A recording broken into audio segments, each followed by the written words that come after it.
বিচার দিবস শুরু হয়ে গেছে। আপনি ছুটে যাচ্ছেন কোনো এক গন্তব্যে। আপনার চারিপাশে অগণিত মানুষ, জিন ও পশু পাখিরাও ছুটছে। উত্তপ্ত গরম, সূর্যটা যেন একেবারে কাছে চলে এসেছে। কত দূর দৌড়ে চলেছেন আপনি জানেন না, কিন্তু অবশেষে সবাই থেমে যায়, সারিবদ্ধ হয়ে দাঁড়িয়ে যায়। এত বিশৃঙ্খলার মাঝেও চারিদিকে তাকিয়ে মনে হচ্ছিল মানুষ নির্দিষ্ট দলে দলেই একত্র হয়ে দাঁড়িয়েছে। একদল লোক দূরে দাঁড়িয়েছিল। সূর্যের নির্দয় তাপের কারণে তাদের সারা শরীর থেকে অনবরত ঘাম ঝরে যাচ্ছিল। সেই ঘাম মাটিতে জমা হতে হতে তাদের টাকনু পর্যন্ত ঘামে ডুবে গিয়েছিল। তাদের থেকে আরেকটু দূরে আরেক দল লোকেরা আরও বেশি ঘাম ছিল। তাদের ঘাম এত বেশি হচ্ছিল যে তারা নিজেদের ঘামে হাঁটু পর্যন্ত ডুবেছিল। এই পরিমাণ আস্তে আস্তে বাড়তে থাকলো এবং কেউ কেউ কোমর পর্যন্ত ডুবেছিল, কেউ কেউ বুক পর্যন্ত, কেউ কেউ গলা পর্যন্ত, আর কেউ কেউ পুরোপুরি ডুবেছিল। রাসূল সাল্লাল্লাহু আলাইহি ওয়াসাল্লামের প্রতিটি বক্তব্যের মতো এই বক্তব্যটিও সত্য প্রমাণিত হলো। তিনি আমাদের বলে রেখেছিলেন, হাসরের ময়দানে মানুষ তার পাপ অনুযায়ী ঘামতে থাকবে এবং এক এক দলের লোকের পরিণতি এক এক রকম হবে। আরেকটু দূরে আপনি দেখতে পেলেন একদল নিষ্পাপ শিশু, কিন্তু তাদের চুলগুলো পেকে গিয়েছে। তারা নিজেরা শৈশবেই মৃত্যুবরণ করেছিল। বিচার দিবসে আসলে তাদের ভয় পাওয়ার কোনো কারণ নেই, কিন্তু সেই মুহূর্তে গোটা মানব জাতিকে এমন কঠিন পরিস্থিতির মধ্যে দিয়ে যেতে দেখে এই নিষ্পাপ শিশুরাও এতটা উদ্বিগ্ন হয়ে পড়েছিল যে তাদের চুল পেকে গিয়েছিল, ঠিক যেমনটা আল্লাহ পবিত্র কোরআনে বলেছেন, فكيف تتقون إن كفرتم يوما يجعل الولدان شيبا। এত উদ্বেগ, উৎকণ্ঠা, এত আহাজারি আর হাহাকার, এত অস্থিরতা আর এত কষ্টের মাঝে আপনি এত শান্তভাবে সব কিছু পর্যবেক্ষণ করছেন। বিষয়টি লক্ষ্য করে আপনি নিজেই চমকে গেলেন।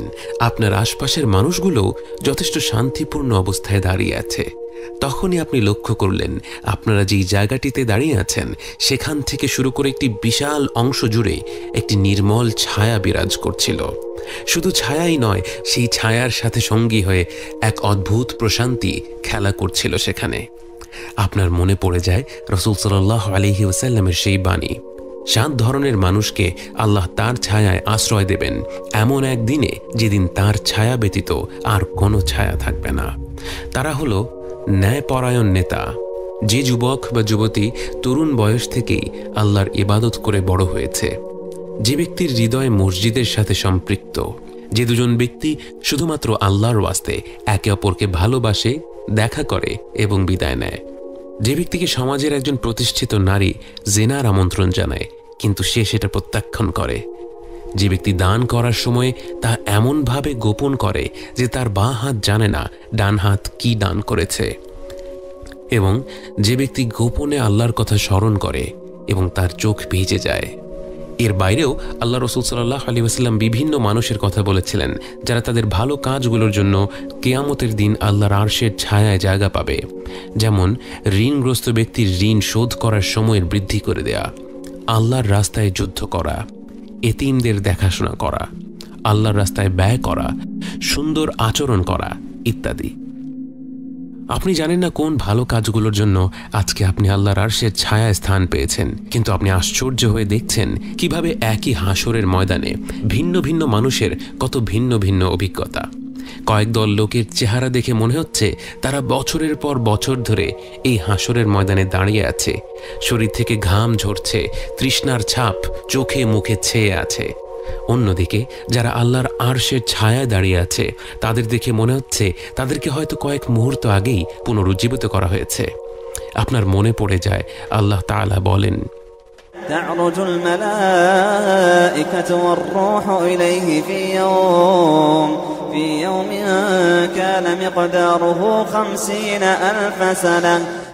অবিশ্বাসীদের জন্য সেই দিনটি মনে হবে 50,000 বছরের সমান, কিন্তু সেই একই দিন আল্লাহর নিয়ামতপ্রাপ্ত বান্দাদের কাছে মনে হবে যেন যোহর এবং আসরের মাঝামাঝি সময়ের সমান। তবে বিশ্বাসী অবিশ্বাসী নির্বিশেষে সেদিন প্রতিটি সৃষ্টি কিছুটা উদ্বিগ্ন থাকবে। আল্লাহ তখনও তাঁর বান্দাদের সাথে একটা কথাও বলেননি।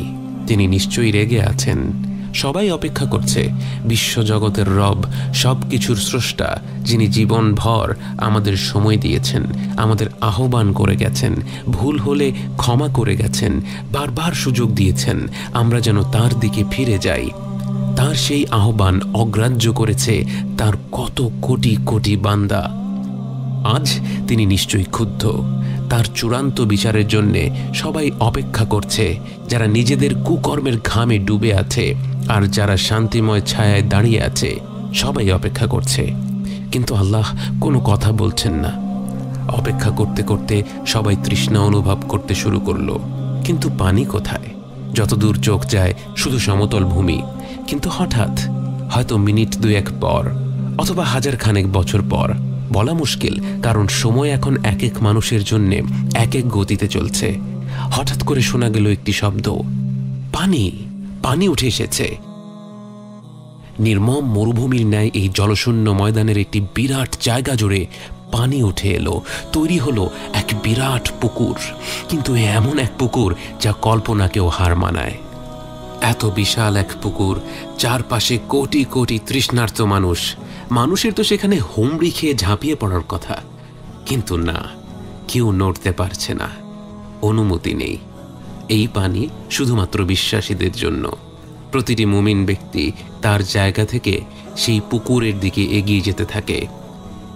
আপনি হেঁটে যাচ্ছেন, বাকি মুমিনদের মতো আপনার মুখ, আপনার হাত, আপনার পা, অজু করার সময় যে অঙ্গগুলো জীবনভর ধুয়ে এসেছেন, প্রতিটি অঙ্গ থেকে এক অলৌকিক নূর বের হচ্ছে। গোটা মানবজাতি সেদিন আফসোস করবে, কেন আজ তারা এই দলের অংশ হতে পারল না। এই দলে রয়েছে সেই নিষ্পাপ পরিবার যাদের ঘরবাড়ি গুঁড়ো করে দিয়েছিল জালেম নেতারা। সেই জালেম নেতা তখন দাঁড়িয়ে দেখছে উজ্জ্বল সেই মুখগুলো হাস্যোজ্জ্বল ভঙ্গিতে এগিয়ে যাচ্ছে পুকুর পানে। এই দলেই রয়েছে আল্লাহর সেই বান্দা যে তরুণ বয়সে আল্লাহর বিধান মোতাবেক কাপড় পরিধান করায় তার বন্ধু বান্ধব থেকে শুরু করে আত্মীয় স্বজন প্রতিনিয়ত খোঁটা মেরে মন্তব্য করত, বলতো সে কেমন যেন অন্যরকম হয়ে গেছে। আজ সে আসলেই অন্যরকম। আজ সে হেঁটে চলছে সেই পুকুর পানে, আর বাকিরা অসহায়ভাবে তাকিয়ে দেখছে। অনেকটা পথ হেঁটে পুকুরটির দেখা মিলল। যেদিন প্রথম সমুদ্র দেখেছিলেন, মুগ্ধ হয়ে তাকিয়েছিলেন কয়েক মিনিট। যেদিন প্রথম নিস্তব্ধ পূর্ণিমার রাতে সাগর দেখেছিলেন, মুগ্ধ হয়ে তাকিয়েছিলেন ঘণ্টাখানেক। আজ মনে হয় 50,000 বছর মুগ্ধ হয়ে কাটিয়ে দিতে পারবেন। পুকুরটিকে দেখেই যেন আপনার সব তৃষ্ণা মিটে গেল। হয়তো আপনি সেভাবেই দাঁড়িয়ে থাকতেন, হয়তো আর কোথাও যেতে চাইতেন না। কিন্তু এরপর আপনার চোখ চলে যায় পুকুর পাড়ে দাঁড়িয়ে থাকা ব্যক্তিটির দিকে। তার থেকে এত উজ্জ্বল নূর ছড়িয়ে পড়ছিল যে তাকে দেখাই কঠিন হয়ে যাচ্ছিল। কিন্তু আস্তে আস্তে আপনি তাকে দেখতে পেলেন। কাঁধ সমান ঢেউ খেলানো চুল, ঘন কালো দাড়ি, মুখে পৃথিবীর সবচেয়ে মনোমুগ্ধকর হাসি, সামনের দাঁত দুটোর মাঝে একটি ছোট্ট ফাঁক। আপনি তার দিকে তাকিয়ে আছেন এবং একটু পর বুঝতে পারলেন তিনিও আপনারই দিকে তাকিয়ে আছেন, আপনাকে ডাকছেন। পরম আনন্দের এই মুহূর্তগুলো আপনি কাটাতে লাগলেন একটি ঘোরের মধ্যে। তিনি আপনাকে নিজ হাতে সেই পুকুর থেকে পানি তুলে দিলেন। আপনি সেই পানি পান করলেন। সেই পানি পান করা মাত্রই আপনি বুঝে গেলেন আপনি আর কখনো তৃষ্ণা অনুভব করবেন না, কারণ সৃষ্টির শ্রেষ্ঠ মানুষ, আল্লাহর সবচেয়ে প্রিয় বান্দা রাসূল সাল্লাল্লাহু আলাইহি ওয়াসাল্লাম আপনাকে নিজ হাতে মহিমান্বিত হাউদে কাউসার থেকে পানি পান করিয়ে দিয়েছেন। আপনি আর কখনোই তৃষ্ণার্ত হবেন না।